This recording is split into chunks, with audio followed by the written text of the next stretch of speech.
Hello, everyone. My name is Miles Corak. I teach economics at the Graduate Center of the City University of New York, and I'm affiliated with the Stone Center on Socio-Economic Inequality. And as you can see, I'm in terrible need of a haircut. These clearly are pandemic times, and there's a lot more serious stuff going on in our lives than the length of our hair. And I want to approach my participation in the Stone Center's workshop on Inequality by the Numbers by looking at the possible impacts of the pandemic on social mobility.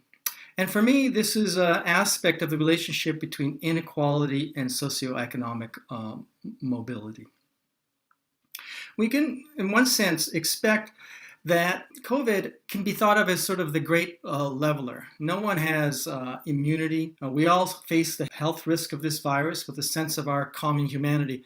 But clearly, in a socioeconomic sense, it is not as contagious. The jobs many of us hold give us an economic immunity. Others face a much higher health risk because of the jobs they hold. These economic risks give us a very different sense of our interconnection. Now, the big hope, at least as it was expressed by public policy in March and April of this year, is that the COVID economic shock would be temporary. The goal of policy was to freeze the economy and then to start it up back again once the health risks had attenuated. This is a challenge of adjustment and of rebound. But what COVID is also showing us is the long-standing fault lines in our society. It reveals and has exacerbated those fault lines. For a long time, inequality has been robbing many of security, of prosperity, and dignity. And I want to use this quote from Danny Roderick, who stated it in another context. Countries have in effect become exaggerated versions of themselves. So I want to explore with you, and I hope you find this discussion as interesting as as if we were able to talk in person. I want to explore with you how we might think about the consequences of COVID for social mobility. And that's why the title of my presentation asks you to think about this shock through the lens, through the eyes of the child. And let me begin with this graph called the Great Gatsby curve. This is the relationship between higher inequality and social mobility. So the Great Gatsby curve ranks countries in two directions. In the horizontal direction, as we move from left to right, countries are becoming more and more unequal. When we measure inequality in terms of the income of about a generation ago, when the young adults of today were being raised by their parents. So the Nordic countries, Finland, Denmark, and others, were amongst the most equal countries during the 1980s, approximately. Whereas other countries like Great Britain, Italy, the United States, and Mexico were much more unequal in terms of the income distribution. The curve also ranks countries according to the degree of social mobility, but according to one particular measure of it, the intergenerational elasticity, which I've called the fraction of inequality passed on to the next generation. So as we move up in this direction, countries are becoming less and less intergenerationally mobile. There is more stickiness between the incomes of parents and children as we move upward. So the most mobile countries, again, are the Nordic countries, in which only 20% of an income difference between, roughly 20% of an income difference between parents is passed on to children.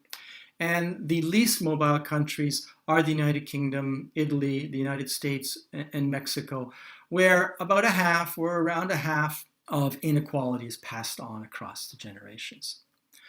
So the first thing when we see a picture like this is to be careful about the lessons that cross-country comparisons offer us.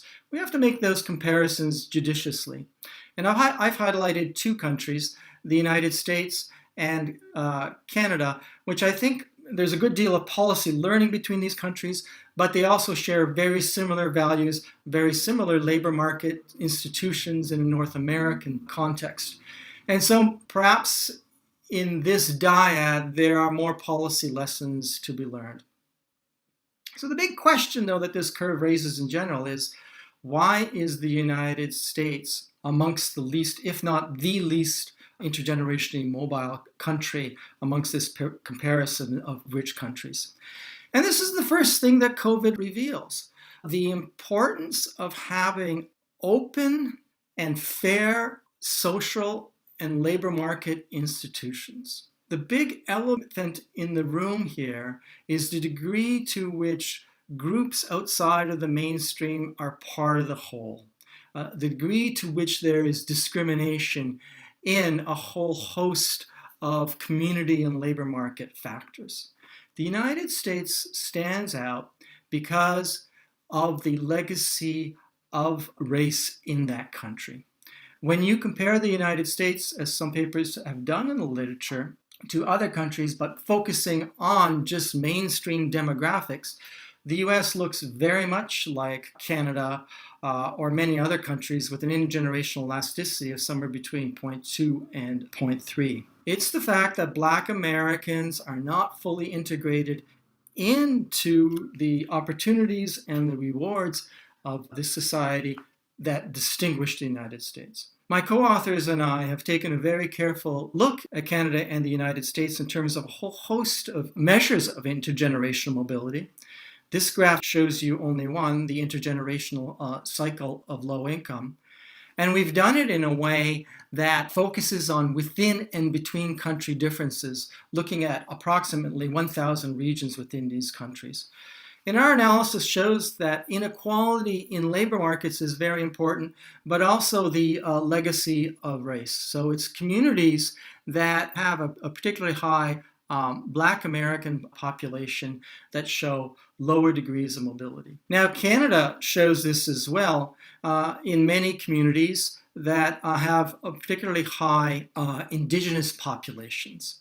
The big difference between the countries is that this group that's historically disadvantaged in Canada and continues to be discriminated against to this day are a rather small fraction of the population. So a border effect is and isn't present in these data. There are some communities in Canada that are very similar to the United States, both in terms of low mobility, that is to say, high intergenerational cycles of poverty, which are indicated by the dark red, and also high mobility, or low intergenerational cycles of poverty by the yellow and lighter colors in this graph. But there are distinct border effects, and these have to do with the nature of labor markets and the full participation of all groups in society.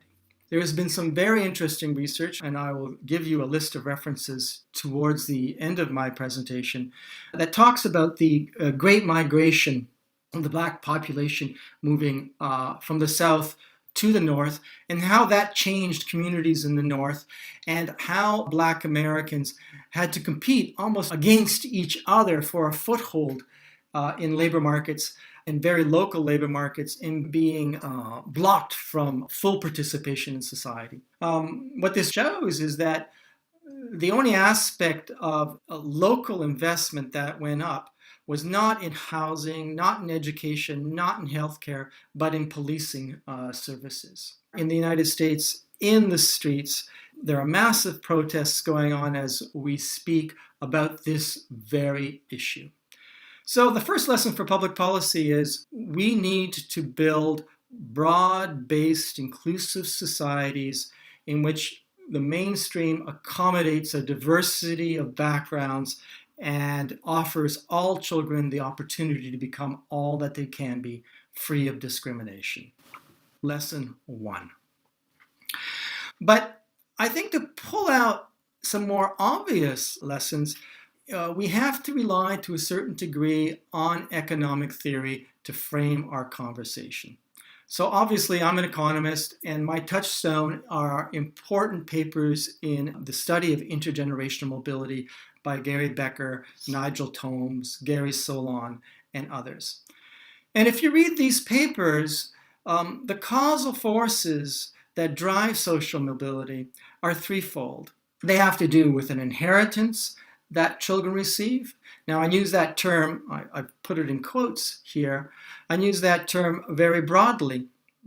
to mean not just a genetic inheritance, although genes clearly matter, but also a broader set of background factors associated with the environment in early childhood, in the preschool years, associated with family culture and family networks.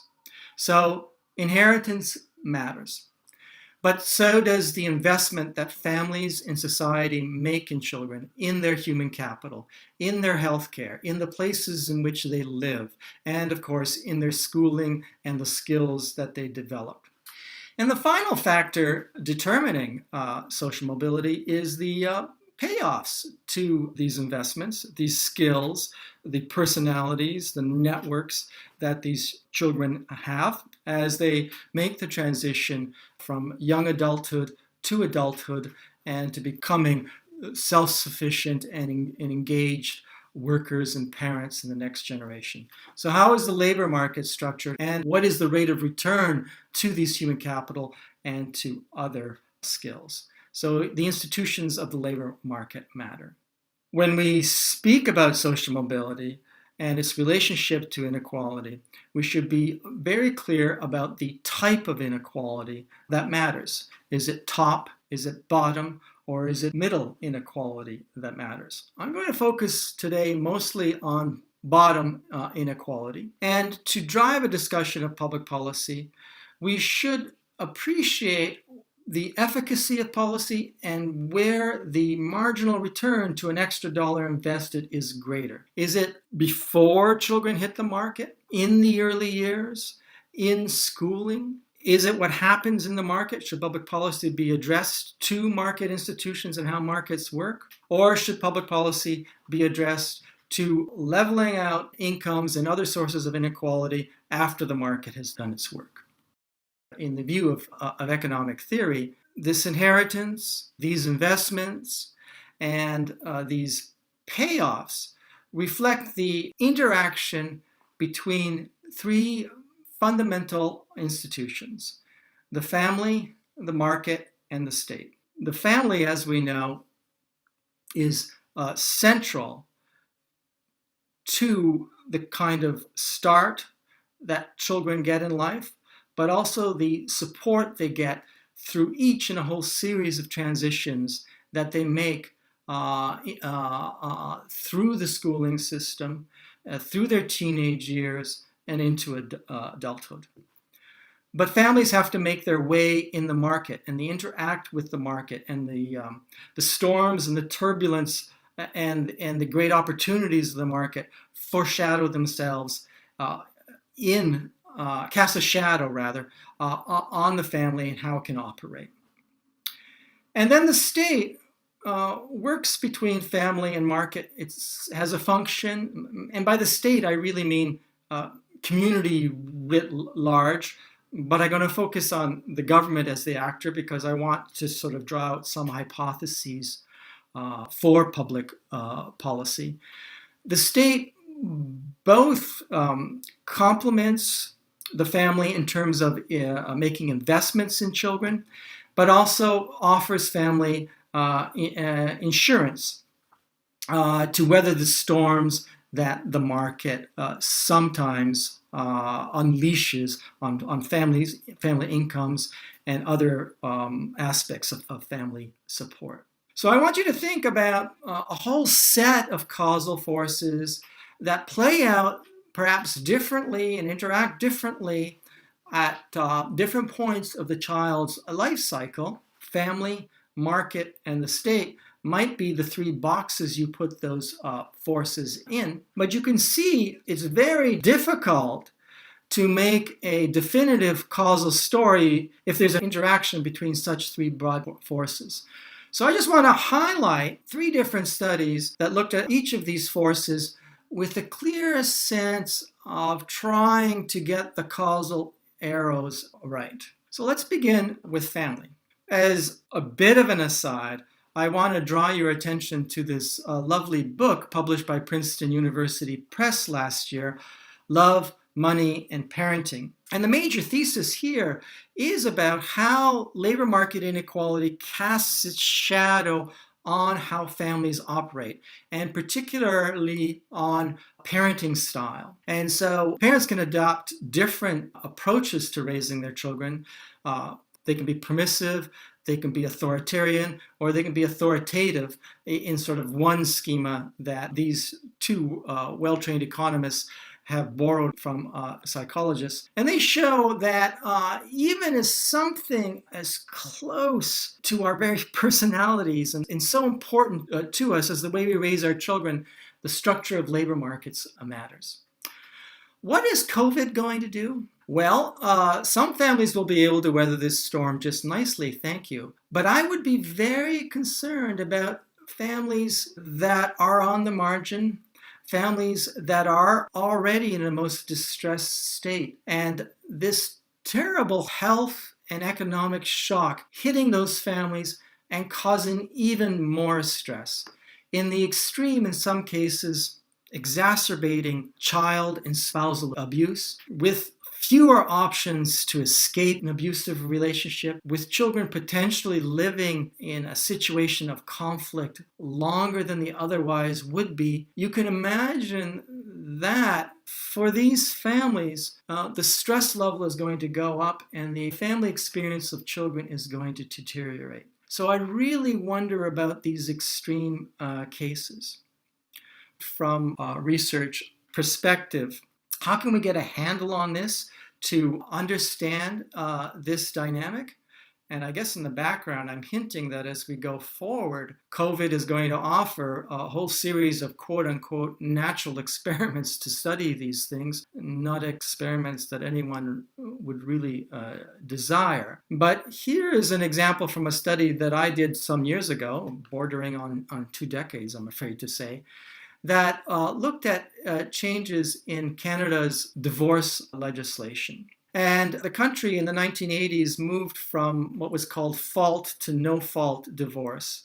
You had to previously show specific grounds for an immediate divorce to be granted. And there were a number of grounds, but you had to demonstrate, for example, abuse, violence, or otherwise. If you could demonstrate that, the court would grant you the divorce. If you couldn't, the other ground for divorce was family separation or marital instability, dissolution. The marriage is falling apart. And if that was the case, there was a sort of paternalistic sense in the state. You had to be living apart for 3 years in order to demonstrate that the marriage has fallen apart. Then you granted the divorce. So what happened over years is many couples fabricated grounds for immediate divorce. But this legislation, which was to grant no-fault divorce, was pre-announced. It happened in 1986, but it was announced a couple of years before. And what happened before is the divorce rates started falling. These were families that would have previously fabricated reasons for immediate separation, and they put that off waiting for the legislation. And so the pool of people who went ahead and got divorced anyways in this period were probably likely many more families that were living in very stressful situations in which there was cause, as opposed to the group after the legislation in which cause would have been fabricated. I compared the adult outcomes of children whose parents divorced in this period to those who divorced in this period as a way of trying to get a causal sense of how family stress influences children. We just can't compare children who experienced parental divorce to children who didn't, because a whole lot of other things that we don't observe, like family stress, vary. But when we have a clear identification strategy like this, we can pull out that causal mechanism. And what we found is when these children reached young adulthood, it wasn't so much that their labor market outcomes differed, but rather that their sense of family was different. Children who experienced a divorce because of family stress were more likely to put off marriage. And when they did get married or formed couples, the separation rate was greater. So these intergenerational patterns in family culture echoed into the next generation. And that probably is more closely linked to happiness and to well-being. So we might expect COVID to echo for decades and for years in terms of our attitudes, or the attitudes of some of us, towards family formation and towards stability in relationships. Now, our study focused on young people who experienced a parental divorce during their teen years, and it focused just on men. Since that time, the literature has moved on to focus more clearly on the timing of this event in terms of the point in the child's life cycle that it matters, and on also the differences between boys and girls. And so there are a whole number of avenues here for other questions to be asking in the future. But point one for public policy is, as far as this pandemic is concerned, there are going to be a lot more challenges in some families, and they're going to need support that is not just monetary, more consistent social support to get children out of stressful situations in the very extreme is how I would look at public policy with respect to family. So let me move now to state or community. The watchword from theory here, or the prediction from theory here, is that the more progressive public policy is, the more it promotes social mobility. And by progressive, I mean state expenditures that are effective and that have a disproportionate impact on the relatively disadvantaged. Here's one study that just came out in one of the American Economic Review journals that looked at a program that supported teenagers in a particular neighborhood of the city of Toronto, a neighborhood that is one of the more challenging neighborhoods to live in the city. So there's a good deal of discussion in the social mobility literature on the importance of the early years, of making investments in children in the preschool years and in the early years that some have argued are particularly effective. But this program, it was called Pathways, supported young people in high school. Part of the program had to do with mentoring and social and other supports that helped students graduate from high school, but then giving them support to move on to post-secondary education, giving them the tutoring, the mentoring to apply for schools at the community college or at the university level.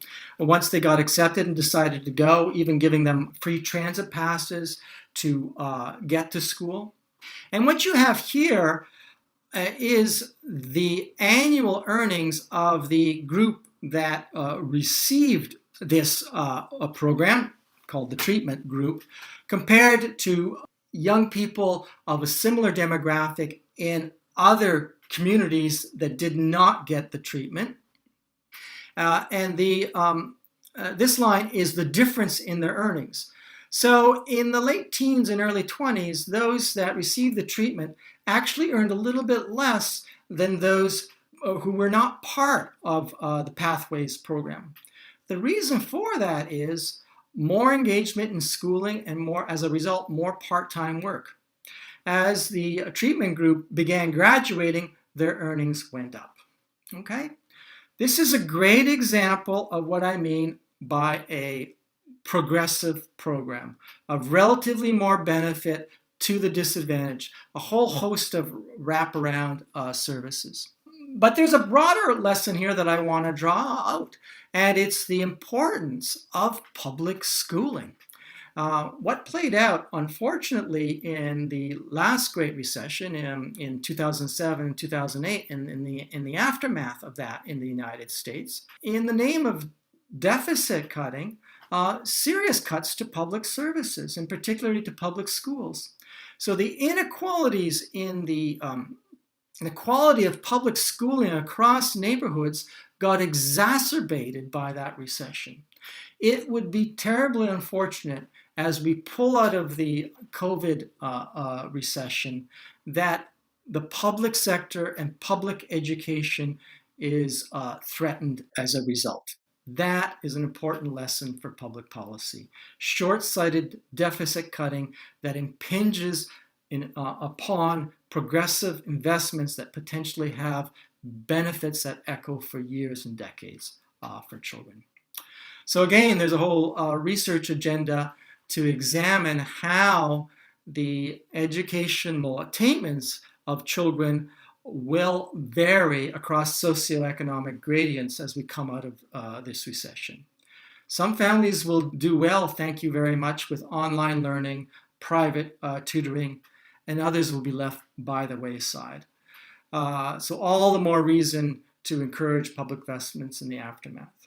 And I mean, this is saying nothing about the potentially long-term scarring effects of new graduates as they are leaving schooling and enter the labor market during this period. Something that we know from past recessions is a challenge for new labor market entrants to get the jobs that they are most qualified for, that they studied for when you hit a deep recession. With that, let me move to the third theme and the labor market. And again, as I've done with family and as I've done with state, I'm obviously clearly only just focusing on one possible slice, one possible force that can impact social mobility, but one that I see as a priority and a public policy concern. But with this framework and with this theory, I hope you can imagine others and therefore can imagine how your own research might move forward.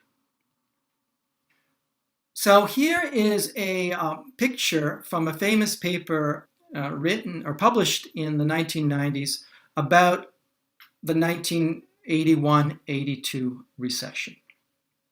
And what this paper shows, and this particular picture is focused on a particular state in the United States, Pennsylvania. But what it shows is that if mid-career workers suffered a permanent layoff during that recession, that is not a temporary shock to their income. They never recover their pre-recession income levels.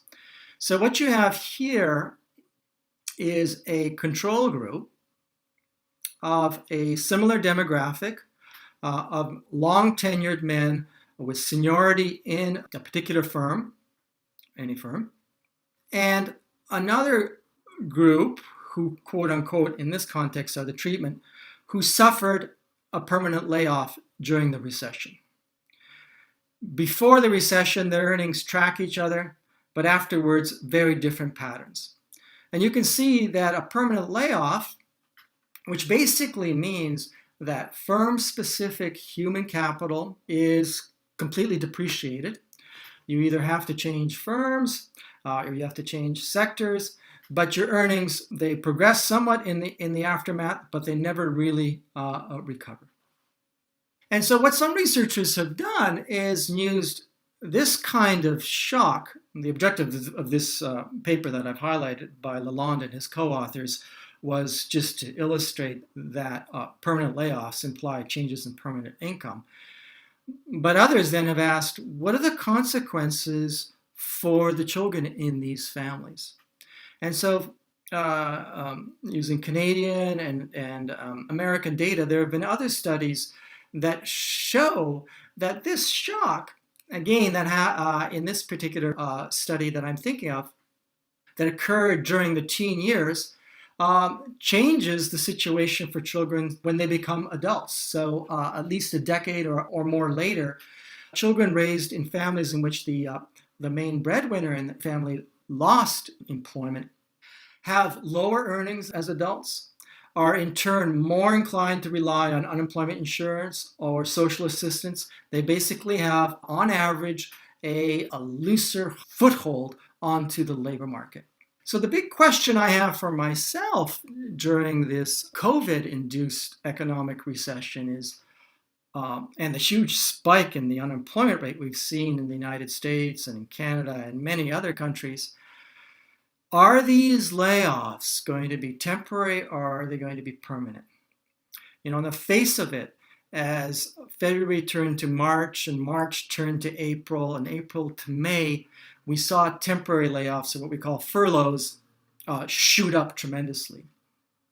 But sometimes the permanent nature of those layoffs are hidden in these surveys. Sometimes they morph into permanent layoffs.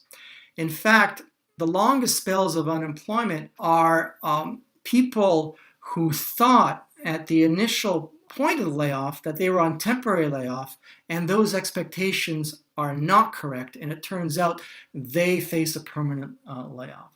So COVID, if it morphs and scars the earnings of some families, will have intergenerational consequences.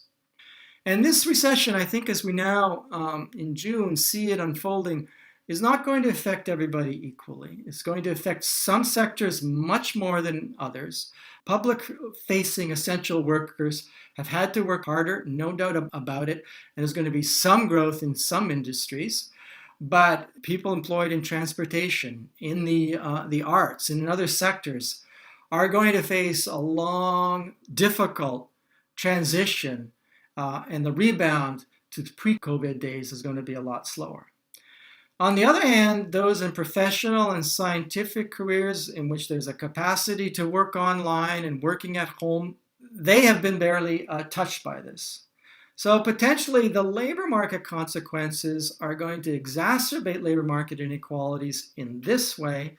And if there isn't sufficient insurance from the state, and if there isn't sufficient fiscal stimulus to prevent this shock from morphing into a supply side shock, to prevent liquidity crises in some households, that is going to impact children in years and decades down the road. Public policy, keep income support growing, and try to avoid temporary layoffs morphing into permanent layoffs. So I've offered at least some expectations of the impact and the nature of that impact on socioeconomic inequality, on social mobility. And I've used the lens that theory has afforded me, looking at the inheritance and the importance of family background, looking at the investments that family and state make, but also understanding the institutions, the structures, and the payoffs in labor markets and how they also determine social mobility. There's an important role for public policy as we move forward. And I hope as you think about this in terms of this framework, that you'll be able to piece together what I think will be some very interesting research ideas, because this pandemic is going to hit different families, different places, different countries differently. And there are possibilities of pulling out causal stories from that. If you need more resources, I've offered some of them here, at least everything I've drawn on in this study. I do want to draw your attention to a very nice World Bank publication called Fair Chances, from which I drew the data to draw the great Gatsby curve. The notion of social mobility and race in the United States has been discussed by some interesting work, and I particularly draw your attention to the last study by Laura Darencourt on moving to opportunity. If you're particularly interested in the experiences of Black Americans over decades and generations in the United States, but there's other research as well. These are the major references I used with respect to theory. And these are the empirical studies that I drew upon. I also teach a course at the Graduate Center on this very theme called Inequality, Economic Opportunity, and Public Policy. And all the resources associated with my course are online, not just the readings, but some of the lectures as well. And you can get those from my website. But certainly, feel free to reach out to me either on Twitter or through my website or email. I have certainly appreciated being part of the Inequality by the Numbers workshop in the past, and the opportunity to meet people in person. And I hope that in some small way, this online experience is helpful to you. But please, as you think about your ideas or your research, don't hesitate to get in touch, and I can help in any small way I can. So thanks very much, everybody. I'm glad to be part of this. I hope you take care of yourselves and all those that you care about through these challenging times.